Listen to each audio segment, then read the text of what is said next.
Shashi, such an honor and a pleasure to welcome you. Thank you. Good to be with you. You've been an inspiration to so many people. I had the pleasure of meeting and working with you almost 10 years now, and I still cherish those moments. Thank you. Both in Napa Valley and in Mohonk in New York. I want to touch base now because the conference talks about the opportunities for US companies in India. We talked about the world being flat, and we evolved from there to look at how we all can coexist with the emerging technologies. We talk about artificial intelligence and other emerging technologies. Where do you think India's strength lies when it comes to labor force for the next wave? Well, the strength lies in numbers. Right now, 50.1% of our population is under 25, 65% is under 35. The International Labour Organization, ILO, says that in 2020, we'll have something like 116 million people of the job-starting age group of 19 to 23, at a time when even China will be down to just 93 million. So we are potentially the country with the demographic advantage to beat all demographic advantages. That is, with a critical mass of young, dynamic, working-age people who could be the engine for the world economy if other things were right. And that's the key challenge, because this demographic dividend we're all anticipating can only be a dividend, indeed can only avoid being a demographic disaster, if we get it right in terms of educating, training, and skilling these young people so they're able to take advantage of the opportunities that the 21st century might offer them. That remains a challenge we have not yet been able to fulfill. We have diagnosed the problem, but if you look around, the actual performance on skill development has been extremely disappointing in the 3 years of the present government, which is why I believe the skill development minister has just been replaced. The private sector has comprehensively failed to step up to the plate. I expected that a lot of private sector enterprises would emphasize skill development amongst their priorities.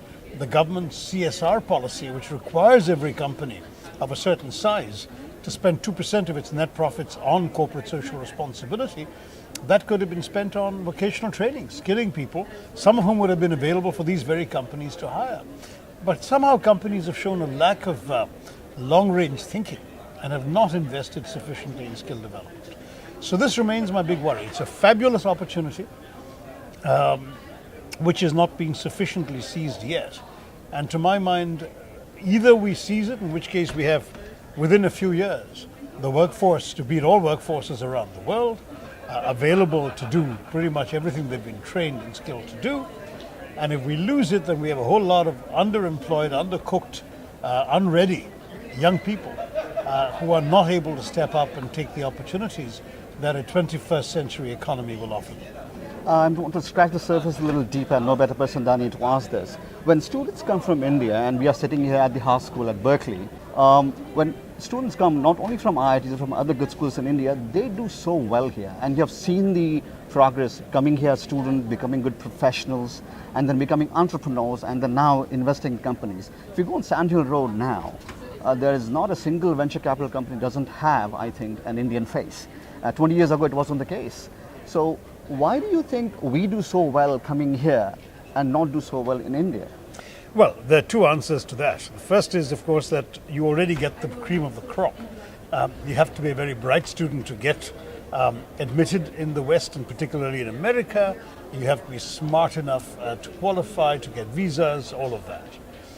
People who then leave their homes and families and come to a foreign country are also more motivated, more driven than people who are in their own familiar comforts of the home environment. So you have an extra element, the sort of immigrant zeal that we often hear about. But there is a third factor, which is that our systems at home have not done enough to encourage, in my view, the kind of entrepreneurial spirit. That's changing, but it's not changing fast enough. I remember giving an interview in 1990, which got me into a bit of controversy, where I said that having seen the world, it strikes me that the only place in the world where Indians are not successful is India, and that the reason for that has to lie in India itself and not in Indians. And I blamed the system for the way in which it kept people down. Now, a lot of the problems that I identified then and in my writings around the 90s have been lifted with the liberalization of 1991 and the subsequent reforms. But somehow it's not there yet, and maybe it's partly because culturally we've been a safe or a play it safe kind of nation. Government service has been privileged over private sector, and within the private sector, salaried, pensionable jobs get privileges over entrepreneurial risk-taking, and that cultural thing also has to be overcome. When Indians come abroad, they've cut off their anchorage, they've cut off their moorings, and they're willing to take more risks, it seems. But you're quite right, they've done exceptionally well. I think the highest median income of any ethnic group in the US is that of the Indian American community. So I would like to think that we can do back in India what is being done here, and perhaps one of the injecting elements there could be Indian Americans perhaps coming back, even if only temporarily coming back, to help spark off or catalyze the same sort of efforts in India. Shashi, the other important aspect for preparing the next generation is on strategic leadership, not just in government and political, but also in terms of corporations, because we are dealing at many different levels. As a rising superpower, China, Russia, and the West, of course. And when I look at strategic leadership, I think of you and your alma mater, Tufts. My nephew just graduated from there as a doctor, so every time I hear Tufts, I think of you. How do you think we can prepare the next generation in those things? Because I see a lot of capitalism being infused in India, and because people are not used to that, they are forgetting the real deep-rooted values. And who better than India to inculcate those values? So somehow we are discarding that and trying to just ape whatever is wrong in the West. Well said, Mateen. In fact, the ethical challenge is an extremely important one. First of all, on the leadership question, of course, you can train leaders to some degree. Though I have some sympathy with the idea that good leaders are often born, not made, they are also made out of their own experiences, and some of those experiences can be imparted by training. So good management programs, MBA programs are an important factor. But having said that, the ethical dimension is often neglected. That should not be neglected, because one of the great challenges in any newly entrepreneurial economy, the Chinese have discovered this too, is the risk of corruption, of malfeasance, of cheating the public and so on, which of course discredits the entire system.